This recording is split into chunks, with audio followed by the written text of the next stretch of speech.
24 ঘন্টা যেই জীবনের সাথে মৃত্যু লেগে আছে, মৃত্যু আমারে তাড়া করে, মৃত্যু আমারে তাড়ায় বেড়ায় সারাক্ষণ। আমি আপনি চলতে ফিরতে উঠতে বসতে মৃত্যুর কথা মনে হয়, না জানি মরে যাই, না জানি মরে যাই, না জানি মরে যাই। বাস চলতেছে অ্যাক্সিডেন্টই হয়ে যায়, গাড়ি চলতেছে অ্যাক্সিডেন্টই হইয়া যায়, বাহিরে আসি পরিবারে নি কোনো বিপদ হইয়া যায়, পরিবারে আসি দোকানে নি কোনো বিপদ হইয়া যায়। সারাক্ষণ মৃত্যু পেরেশানি যাকে তাড়া করে, যার কাঁধে ভর করে থাকে, সেটা আবার জীবন কি? আসলে দেখেন চিন্তা করে, কিন্তু আখেরাত ওইটাই হায়াত। কেন কেন হায়াত ওইটা? এই কারণে হায়াত ওইটা শুধুই শুরু হবে জীবন, আর কোনো দিন শেষ হবে না, আর কোনো দিন শেষ হবে না। আখেরাত শুধু শুরু হবে। আখেরাতের সুখ চিরস্থায়ী, আখেরাতের দুঃখ চিরস্থায়ী। জান্নাত এটাও চিরস্থায়ী, জাহান্নাম এটাও চিরস্থায়ী। আখেরাতে হাসলে আর কোনোদিন কাঁদতে হবে না, আখেরাতে কাঁদলে খোদার কসম আর কোনোদিন হাসতে পারবেন না, আর কোনোদিন না। ওই হাসি স্থায়ী, ওই কান্নাও স্থায়ী। এজন্য ওইটাই জীবন। আরো প্রমাণ দেখায় কোরআন শরীফ থেকে, আরো বলি দেখেন। আল্লাহ তাআলা বলছেন হাসরের ময়দানে, আমার শায়েখ থেকে আমি শুনছি, এটা আমার শায়েখ আরিফ বিল্লাহ আল্লামা মুফতি মুশতাকুন নবী কাসিম, তো হুজুরের থেকে এটা আমি নিজে হুজুর কোরআন শরীফ থেকে বুঝাই দিছে যে দেখেন হাসরের ময়দানে জাহান্নামী যখন পাপী ব্যক্তি জাহান্নামকে দেখবে, সবাই দেখবে, তো পাপী ব্যক্তি জাহান্নামকে দেখে একটা আফসোস করবে আর বলবে ইয়াকুলু ইয়া লাইতানি কদ্দামতু লিহায়াতি। এই দেখেন এর কি কইছে, কদ্দামতু লিহায়াতি, এ আমার হায়াতের জন্য আমি যদি, আহা আফসোস, মন্দ কপাল, আমি যদি আমার হায়াতের জন্য, আমি যদি আমার জীবনের জন্য দুনিয়া থেকে কিছু পাঠাইতাম। তাহলে এই লিহায়াতি কোনটাই না, এটা এটা আখিরাত। আখিরাত আমি যদি আমার এই হায়াতের জন্য ওই দুনিয়া থেকে কিছু পাঠাইতাম, তার মানে মূলত হায়াত এইটা। কোনটা? আখিরাত। হায়াত কোনটা বলেন না বাপ, কোনটা? আখিরাত। আজ না নিজে বুঝলেন, না ছেলেরে বুঝাইলেন, না নিজে বুঝলেন, না ছেলেরে বুঝাইলেন। কেমনে বঞ্চিত করলেন?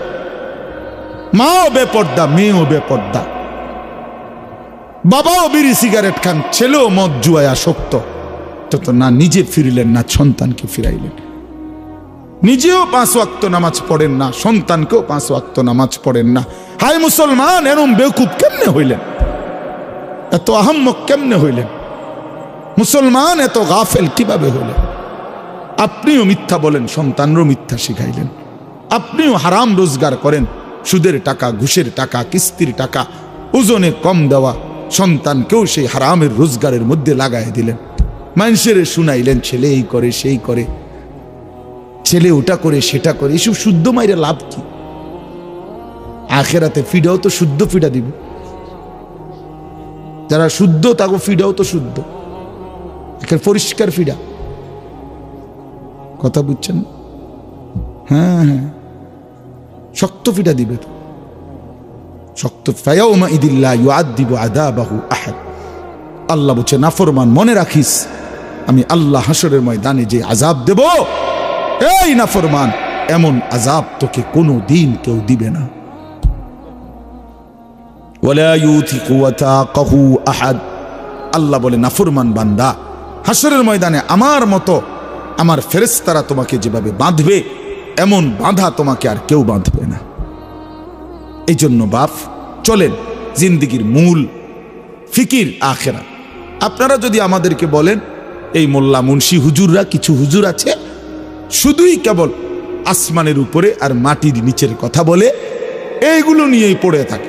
ভাই আমি এগুলো নিয়েই পড়ে, এই ডাক্তার শওকত দাঁতের চিকিৎসা ছাড়া আর কিচ্ছু জানে না। আপনি দেখেন, কই শওকত ভাই কই, জিজ্ঞাসা করে দেখেন। ডাক্তার মিজান আপনার বাচ্চাদের চিকিৎসা ছাড়া অন্য কিছুই করে না, সারাদিন ফুলানের চিকিৎসা করে। ওনার এখানে গেলে সারাক্ষণ ক্যাঁ ক্যাঁ ক্যাঁ আওয়াজ শোনা যায়, ওইখানে আপনি দেখেন গিয়ে। তাহলে দুনিয়াতে তো এটাই সিস্টেম মিয়া, যার যেটা জিম্মাদারি সে নিছে, সে তো ওইটা নিয়েই ফিকির করবে। এটা নিয়েই ফিকির করবি। আমাদেরকে তো আল্লাহ তাআলা বলছেই ইলম দান করলাম আমার বান্দাদেরকে, ওয়ালিউনদিরু কওমাহুম ইজা রাজাউ ইলাইহিম। এই বাপ, কোরআন শরীফের আয়াত, আল্লাহ বলছে ইলমের মাকসাদ কি, কোরআন সুন্নাহর জ্ঞান শিখার উদ্দেশ্য কি, আমনে কিছু বললে হবে না।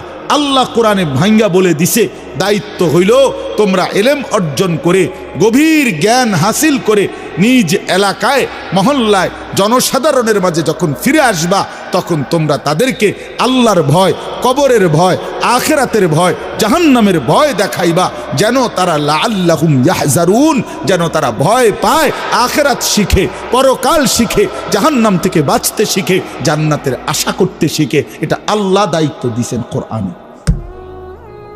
আল্লাহ আমারে কয় নাই যে এলেম শিখে সিএনজি কেমনে চালায় এটা বুঝাও, অটো কেমনে চালায় এইটা বুঝাও, দোকানদারি কেমনে করে এইটা বুঝাও, এটা আমারে বলে নাই তো।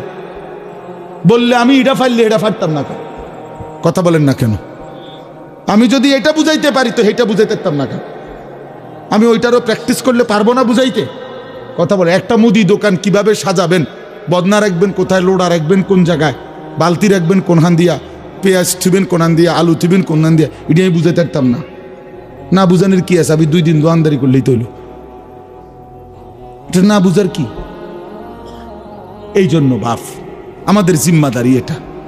আপনার পছন্দ হোক বা না হোক, আপনার গায়ে লাগুক কিংবা পিঠে লাগুক, আপনার কলজাত লাগুক নলে আড্ডিত লাগুক, জিম্মাদারি আমাদের আখিরাত, পরকাল বুঝানো, এটাই আমাদের দায়িত্ব।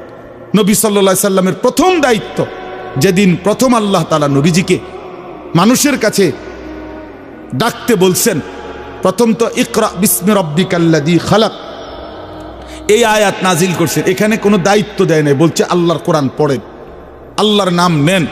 কিন্তু মানুষের জন্য যখন কাজ দিছে নবীজিকে, দ্বিতীয়বারে নাজিলকৃত কোরআনের আয়াত হলো ইয়া আইয়ুহাল মুদ্দাসসির, হে চাদর পরা বন্ধু নবী, কুম, ওঠেন, ফাআনদির, এই যে কোরআন শরীফের আয়াত, ফাআনদির। নবীজির প্রথম দায়িত্ব, আল্লাহ বলছে আপনি মানুষকে আল্লাহর ভয় দেখান, আখিরাতের ভয় দেখান, হ্যাঁ, জাহান্নামের ভয় দেখান। আল্লাহ বলছে ওয়ানদির আশিরাতাকাল আকরাবিন, আপনার নিকটতম আত্মীয় স্বজনদেরকে আখিরাতের ভয় দেখান। লিতুনদিরা উম্মাল কুরা ওয়া মান হাওলাহা, পুরা মক্কাবাসী তার আশপাশের মানুষকে আপনি আখিরাতের ভয় দেখান, ভয় দেখান। তাহলে নবীর যে জিম্মাদারি, নবীর ওয়ারিস উলামায়ে কেরামের সেই জিম্মাদারি। আপনি রাসূলুল্লাহ সাল্লাল্লাহু আলাইহি সাল্লামের জিন্দেগি স্টাডি করেন, তার জিম্মাদারি কি ছিল, তার দায়িত্ব কি ছিল। আপনার আখিরাতের কথা বললে, পরকালের কথা বললে আপনারা আমাদেরকে বলেন আমরা সংকীর্ণ। না, আপনি উদার, আপনি বেড়াও চান, বেড়িও চান, নাচও দেখেন, গানও দেখেন, হ্যাঁ, আপনি নাটকও দেখেন, সিনেমাও দেখেন, আপনি খুব উদার, আমরা সংকীর্ণ। আল্লাহ যেন আরো সংকীর্ণ বানায় দেয়। আপনি দোয়া করে দেন আমার লাগিয়া, যেন আমার জন্য দুনিয়া আমি যেন নাফরমানি থেকে বাঁচতে পারি, আল্লাহর আখিরাত প্রশস্ত জান্নাত যেন পাইতে পারি, প্রশস্ত জায়গা সেখানে। দুনিয়া ছোটই, দুনিয়া কোনো রকম হইলেই চলে, ऐसे रहे या वैसे रहे, वहां देखना फिर कैसे रहे। সেখানে দেখার বিষয়, আখিরাত মূল বিষয়, আখিরাত মূল বিষয়। আবারও বলছি, আমার জন্য আপনার জন্য আখিরাত মূল বিষয়। আজ আমরা মুসলমান, আজ আমরা স্ত্রী সন্তান ছেলে মেয়ের জীবনে, নিজের জীবনে বেমালুম আখিরাত ভুলে গেছি, আখিরাত ভুলে গেছি। কাল্লা বাল তুহিব্বুনাল আজিলা ওয়া তাদারুনাল আখিরাহ। আল্লাহ বলছে হায় বান্দা, করছোটা কি? তোমরা কেবল নগদ দুনিয়াটাকেই ভালোবেসে ফেলছো, অথচ আখিরাতকে ছেড়েই দিয়েছো, ছেড়েই দিয়েছো। বাল তুসিরুনাল হায়াতাদ দুনিয়া ওয়াল আখিরাতু খায়রুম ওয়া আবকা। আল্লাহ বলে তোমরা দুনিয়ার জীবন প্রাধান্য দিচ্ছ, অথচ শুনো বান্দা, আখিরাতই হচ্ছে উত্তম, আখিরাতই হচ্ছে স্থায়ী। কতভাবে বলছে কথা, এটা বিশ্বাস করেন। কোরআন শরীফের 3 ভাগের 2 ভাগ, 2/3 আয়াত আখিরাত, পরকাল। এ কবর, হাসর, মিজান, ফুলসিরাত, জান্নাত, জাহান্নাম, আখিরাত, কিয়ামত, ইসরাফিলের ফু, পৃথিবীর ধ্বংস হবে, এ কথাই বারবার বারবার কোরআনে। ইযা সামাউন ফাতারাত, ইযা সামাউন শাক্কাত, ইযা শামসু কুవ్বিরাত, লা উকসিমু বিয়াউমিল কিয়ামা, ইযা ওয়াকাআতিল ওয়াকিআ। আল্লাহ তাআলা বলেছে ফাইদা বারিকাল বাসার, ইন্না জালজালাতাস সাআতি শাইউন আযীম, আম্মা ইয়াতাসাআলুন, হাল আতাকা হাদিসুল গাশিয়া, আল হাক্কাতু মাল হাক্কা, আল কারিআতু মাল কারিআ, ইযা জুলজিলাতিল আরদু জিলজালাহা, আলহাকুমুত তাকাসুর হাত্তা যুরতুমুল মাকাবির। সব এক কথা, আখিরাত সব কি? তো মালিক এতবার বললেন কেন? আল্লাহ এতবার বললেন কেন? ঘুরে ঘুরে বলছে বারবার বারবার বারবার বারবার বারবার, পৃথিবী রাখবো না। বাদ কাল্লা ইদা দুঃখাতিল আরদু দাক্কান দাক্কা, ইদা রাজ্জাতিল আরদু রাজ্জান রাজ্জা, অবুসাতিল জিবালু বাসসা, ইয়াউমা ইয়াকুনুন নাসু কাল ফারাশিল মাবসুস ওয়া তাকুনুল জিবালু কাল ইহনিল মানফুশ। এভাবে বারবার সব ভাঙা ফেলবো বান্দা, চুর চুর করে ফেলবো, আসমান ভেঙে যাবে, জমিন রেজা রেজা হবে, পাহাড় তুলার মতো উঠতে থাকবে, সাগর নদীর পানি সব শুকায় যাবে, গোটা কায়নাত দারহাম বারহাম তসনস করে ফেলবো, তসনস করে ফেলবো। তুমিও থাকবা না, দুনিয়াও থাকবে না। কিত্তা হুদা দৌড়াও, কি ফায়দা, কি ফায়দা? এই জন্য নওজোয়ান ভাই, ফিরে আসো আল্লাহর দিকে। নারীর ওই চেহারাতে সুখ নাই, মোবাইলের ওই নর্তকীতে সুখ নাই, উলঙ্গ ওই ছবিতে সুখ নাই, জিনা ব্যভিচারের দৃশ্যের মধ্যে সুখ নাই, পরের নারী দেখে তৃপ্তি হয় না। হালাল স্ত্রীর জন্য অপেক্ষা করো, সুখ মিলবে, তৃপ্তি মিলবে, সুকুন মিলবে, ভালোবাসা মিলবে, রহমত মিলবে, মায়া মিলবে। আল্লাহর ওয়াদা। আল্লাহ বলেন আমি যাকে হালাল স্ত্রী হিসেবে তোমাকে দেব, তার কাছ থেকে তুমি তিনটা জিনিস পাইবা। 1 নম্বর সুকুন, হৃদয়ের প্রশান্তি। 2 নম্বর মাওয়াদ্দাতান, ভালোবাসা। 3 নম্বর রাহমাতান, দয়া মায়া। দয়া মায়া, সে তোমার দিল শান্ত করবে, সে তোমাকে ভালোবাসা দিবে, সে তোমাকে দয়া মায়া করবে, সুখের সময় মায়া করবে, দুঃখ পেরেশানি মুসিবতে অ্যাক্সিডেন্টে দুর্ঘটনায় দয়া মায়া করবে। হ্যাঁ, এই জন্য বাপ আমরা এটা ফিকির করা উচিত। আমাদের নওজোয়ানদেরকে ফেরান, আপনারা আপনাদের ছেলেদের প্রতি নজর দেন, আপনাদের মেয়েদের প্রতি নজর দেন। ছেলেটা সারাদিনে নামাজ পড়ে না, আপনি কেমনে মেনে নিচ্ছেন? কীর্তেন বিল্ডিং করতে না, আরে ইট বালু ভাঙা ফেলেন, এগুলো কোন নাফরমানের জন্য এই ঘর বানাচ্ছে? একটার পর একটা বিল্ডিং এ ছাদ দিতেছেন, একটার পর একটা ঘর ফার্নিচার। আরে কারে দেখান? মানুষে দেখাইয়া লাভ কি? মানুষে কতক্ষণ দেখে এগুলো? কার বিল্ডিং কে ছায়া তায়া সারাদিন? কার সোফা কে দেখে? কার ডিজাইন কে দেখে? সেদিন এক বাসায় গেছি, আপনার বেটার চেয়ার ডাইনিং টেবিলের এটা হেইতে সহ আমি সহ দুইজনে দৈরেও লাইট তারা না। এটা কিতা কিনছ তুই বেটা? এটা এত মোড়া, বিশ্বাস করে এত বড় চেয়ার, এক একটা ইডি লাইট তারা না। মানে হে আমরা দুইজনে দৈরে ওইটারে ফিচ্ছাই তারি না যে বসার জন্য। তো এইটা তুইও লাইট তারস না, আমিও লাইট তারি না, তো এটা বইব কেডা?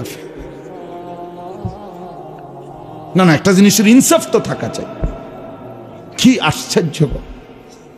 জরুরত ঠিক আছে, যেতটুকু প্রয়োজন এতটুকু সারলেন। এই জন্য আমরা আখেরাতকে ফিকির করেন, আখেরাতকে ফিকির করেন, আখেরাতকে ফিকির করেন। আল্লাহ তৌফিক দান করেন, আল্লাহ তাআলা তৌফিক দান করেন। আখেরাতই বড় বিষয়, পরকালই বড় বিষয়। কমপক্ষে আমরা মুসলমান, আমাদের জন্য আল্লাহ কোরআন নাজিল করেছেন, আমাদের জন্য রসুল পাঠিয়েছেন, আমাদের জন্য নবীর এতগুলো হাদিস, আমাদের জন্য পরকাল আল্লাহ সাজাইছেন। আল্লাহ বলছেন বান্দা আমি জান্নাত তোমাদের জন্যই বানিয়েছি, উইদ্দাত লিল মুত্তাকিন, আমার মুত্তাকি বান্দাদের জন্যই জান্নাত বানানো হয়েছে। আ'দাততু লিইবাদিয়াস সালিহিন, আল্লাহ বলেন হাদিসে কুদসিতে আমার নেককার বান্দাদের জন্যই আমি জান্নাত বানিয়েছি, জান্নাত বানিয়েছি। এজন্য আমি 10টা আয়াত পড়ছি, এবার তর্জমা শুনেন। এই 10 আয়াত 29 নম্বর পারা, 77 নম্বর সূরা, সূরায়ে মুরসালাত। এই সূরার শেষ 10টি আয়াত 41 থেকে 50, এই 10টি আয়াত আপনাদের সামনে আমি পড়েছি। এর প্রথম কথা হইল আল্লাহ তাআলা বুঝাইছেন বান্দা তুমি যদি মুত্তাকি হইতে অনন্ত সুখের জান্নাত আমি তোমাকেই দেব। মুত্তাকি হও, তুমি মুত্তাকি হও, মুত্তাকি হও। তুমি তাকওয়া আমারে বুঝায় দাও, আমার জান্নাত তুমি আমার থেকে বুঝে নাও। তাকওয়া, তাকওয়া কি? দুই জিনিস, গুনাহ বর্জন করা, আদেশ পালন করা, খালাস। তারকুল মুনকারাত, ফি'লুল খায়রাত। আমি যা নিষেধ করেছি, আমি যা গুনাহ হারাম করেছি তা বর্জন করো, আমি যা আদেশ করেছি তা গ্রহণ করো। তারকুল মুনকারাত, ফি'লুল খায়রাত, এটাই হলো তাকওয়া। আল্লাহ তাআলা একজন মুসলমান ইমানদারের কাছে প্রধানতম এটাই চায়, তাকওয়া চায়, তাকওয়া। গুনাহমুক্ত জীবন, গুনাহমুক্ত জীবন মুমিনের কাছে প্রথম চাওয়া। কোন মুসলমানের কাছে আল্লাহর প্রথম চাওয়া কি? গুনাহ বর্জন। বলেন তো কি? সবাই বলে, এটা মনে রাখে। আদেশ পালন, ওযু, নামাজ, রোজা, হজ, যাকাত, জিকির, তেলাওয়াত, এইটা যেমন আল্লাহর চাওয়া, তার চাইতে আগে গুনাহ বর্জন করা, এটা আল্লাহর প্রথম চাওয়া। তাকওয়ার প্রথম অর্থ গুনাহ বর্জন করা। ওয়াদারু যাহিরাল ইসমি ওয়া বাতিনা, প্রকাশ্য গুনাহ ছেড়ে দাও, গোপন গুনাহও ছেড়ে দাও। ওয়ালা তাকরাবুল ফাওয়াহিশা মা যাহারা মিনহা ওয়া মা বাতান, আল্লাহ বলে প্রকাশ্য গোপন কোনো অশ্লীলতা বেহায়াপনার কাছেও যেও না। আল্লাহ বলেন ওয়ালা তাকরাবুজ জিনা, জিনা ব্যভিচারের কাছেও যেও না। আল্লাহ তাআলা বলেন ইন্নামাল খামরু ওয়াল মাইসিরু ওয়াল আনসাবু ওয়াল আজলামু রিজসুম মিন আমালিশ শাইতান ফাজতানিবুহু। মদ, জুয়া, ভাগ্য নির্ধারক তীর, মূর্তির বেদী, এগুলো আমি আল্লাহ তাআলা নিকৃষ্ট, নাপাকি, বেহায়া, এগুলো রিজ, মন্দ, অপছন্দনীয়। ফাজতানিবুহু, এগুলো তোমরা ছেড়ে দাও, এগুলো তোমরা ছেড়ে দাও। এইভাবে বারবার আল্লাহ কোরআন শরীফে বলছে, বান্দা গুনাহ ছাড়ো, গুনাহ ছাড়ো, গুনাহ ছাড়ো, গুনাহ ছাড়ো, গুনাহ ছাড়ো। যেই ইমানদার গুনাহ ছাড়ার মেহনত করে, নেক কাজ তার দ্বারা হতেই থাকে, হতেই থাকে। গুনাহ ত্যাগ করিলে নেক কাজ অটোমেটিকলি চলে আসে, চলে আসে। হ্যাঁ হ্যাঁ, এটা নিয়ম, এটা অটোমেটিকলি আসবে। আপনারা আমি সহজ উদাহরণ বলি, যে ব্যক্তি মিথ্যা বলে না, তো তার বাকি কথা সবই তো সত্যই, এটার না বুঝার কি আছে? যে হারাম রোজগার করে না, তো তার বাকি রোজগার সবই হালাল, এটা কিছু না বুঝার আছে কিছু? এটা অটোমেটিক সিস্টেম। যে গান দেখে না, নাচ দেখে না, নারী দেখে না, ছবি দেখে না, নাটক দেখে না, সিনেমা দেখে না, তো সে যে বাকি টাইম আল্লাহর কোরআন পড়বে, জিকির করবে, তেলাওয়াত করবে, আল্লাহরে ডাকবে, এটা তো সহজ কথা, এটা একদম সহজ হিসাব। তাহলে গুনাহ বর্জন করিলে নেক আমল অটোমেটিক হইতে থাকে, হইতে থাকে। এই জন্য এখানে দেখেন আল্লাহ তাআলা বললেন ইন্নাল মুত্তাকিনা, এ আল্লাহ পাক আমাদেরকে মুত্তাকির পুরস্কার শুনাইতেছেন। ইন্নাল মুত্তাকিনা ফি যিলালিন ওয়া উয়ুন, যারা আমার মুত্তাকি বান্দা, মানে নিজেকে গুনাহ থেকে শতভাগ বিরত রেখেছে, আমার হুকুম পালনের জন্য সচেষ্ট হয়েছে। রাসূলুল্লাহ সাল্লাল্লাহু আলাইহি সাল্লাম বলেন, গুনাহ ত্যাগ করো পুরা মতো, হুকুম পালন করো সাধ্য মতো। এটা হাদিসের তরজমা। ইজা আমারতুকুম বিশাইইন ফাফআলুহু মাসতাতাতুম ওয়া ইজা নাহাইতুকুম বিশাইইন ফাতরুকুহু। বলছে নেক আমল সাধ্য মতো করো। কেউ 10 টাকা দান করবে, কেউ 10 লাখ টাকা দান করবে, কেউ 4 রাকাত নফল পড়বে তাহাজ্জুদ, কেউ 20 রাকাত তাহাজ্জুদ পড়বে, কেউ 1 পারা তেলাওয়াত করবে, কেউ 10 পারা তেলাওয়াত করবে।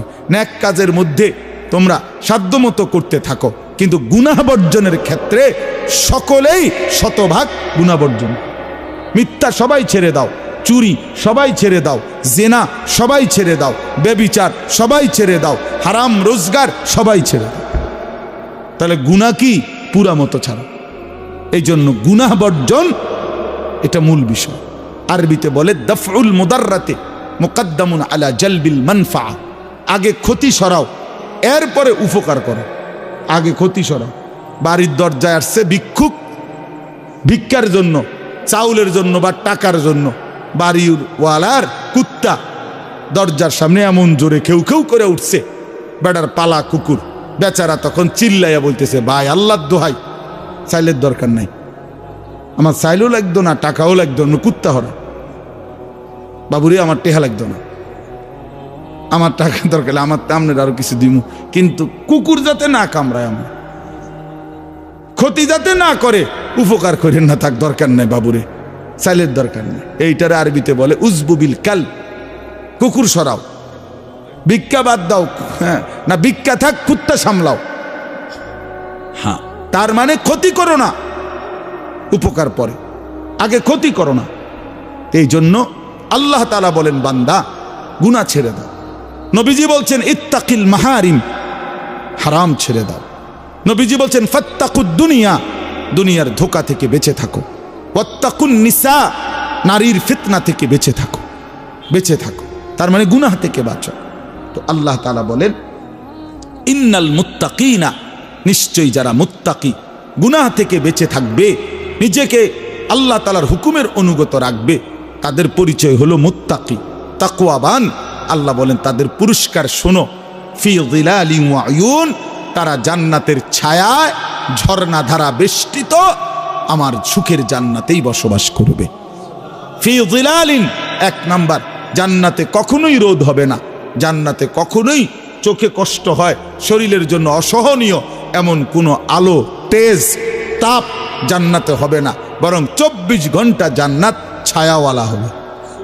2 নাম্বার উয়ুন, জান্নাতের মধ্যে 24 ঘন্টা বান্দার কাছে 4টি ঝর্ণা, দুধের নহর, মধুর নহর, মদের নহর, পানির নহর, এই 4টি ঝর্ণা ধারা জান্নাতি বান্দার কাছে 24 ঘন্টা বইতে থাকবে। এই জন্য একটা জিনিস খেয়াল করেন, যারা কোরআন শরীফ পড়েন দেখবেন জান্নাতের বর্ণনার মধ্যে আকসার, অধিকাংশই আয়াতের সাথে একটা কথা আছে, তাজরি মিন তাহতিহাল আনহার, জান্নাতিন তাজরি মিন তাহতিহাল আনহার খালিদিনা ফি, এটা কুদ্দুর ফরফরে আছে জান্নাতের। এর অর্থ কি? এর অর্থ খুব সুন্দর, আপনি আগে বুঝেন, মজা পাইবেন। 4টা নহর, দুধের নহর, নহর মানে ঝর্ণা, নদী, তো দুধের নহর, মধুর নহর, মদের নহর, পানির নহর, এই 4টি ঝর্ণা জান্নাতি বান্দার জন্য সারাক্ষণ থাকবে।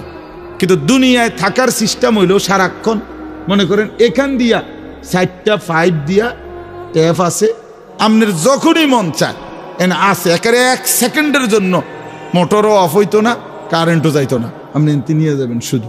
তো এটাও তো একটা বড় সুযোগ সুবিধা, ঠিক কিনা বলেন? কিন্তু প্রশ্ন হইল যে ও পিছনের যারা এখন দাঁড়াইছে তারা তো 1 গ্লাস পানির লেগে এনে আইতো, বুঝেন না কথাটা? ওই কোনারে ওটা ওরা যাইতে হবে না, দা খাইলাম হইলে 1 গ্লাস পানি, কে যায় এর দূর একটা খাইলে হইলে উনি, কিন্তু এই বেশেব দেখা এতটি মানুষ ডিঙ্গাইয়া উনি কেমনে আইবে না? তাহলে এটা আছে, ঠিক আছে, উনিও জানে, কিন্তু এটা একটু কষ্টসাধ্য। আল্লাহ বলেন জান্নাতে তো আমার বান্দা এমন কষ্ট হবে না, এমন সিস্টেম নাই। এই জন্য তাফসীর আমরা পড়ছি, জান্নাতের এই 4টা নহর, আল্লাহর বান্দা জান্নাতের মধ্যে যখন যেখানে যে অবস্থায় থাকবে, সে যদি দাঁড়িয়ে থাকে, বসে থাকে, শুয়ে থাকে, হাঁটতে থাকে, কায়থুইয়া থাকে, শুইয়া থাকে, তার পাশে দিয়েই এই 4টা ঝর্ণা 24 ঘন্টা বইতে থাকবে। এইটার অর্থ তাজরি মিন তাহতিহাল, এই 4 নহর তার সাথে সাথেই থাকবে। আমি এন্দিয়া বই রয়েছি, আমার টি আমার এন্দিয়া আছে, আমি টি মাহফুজ ভাই একটু নিচে,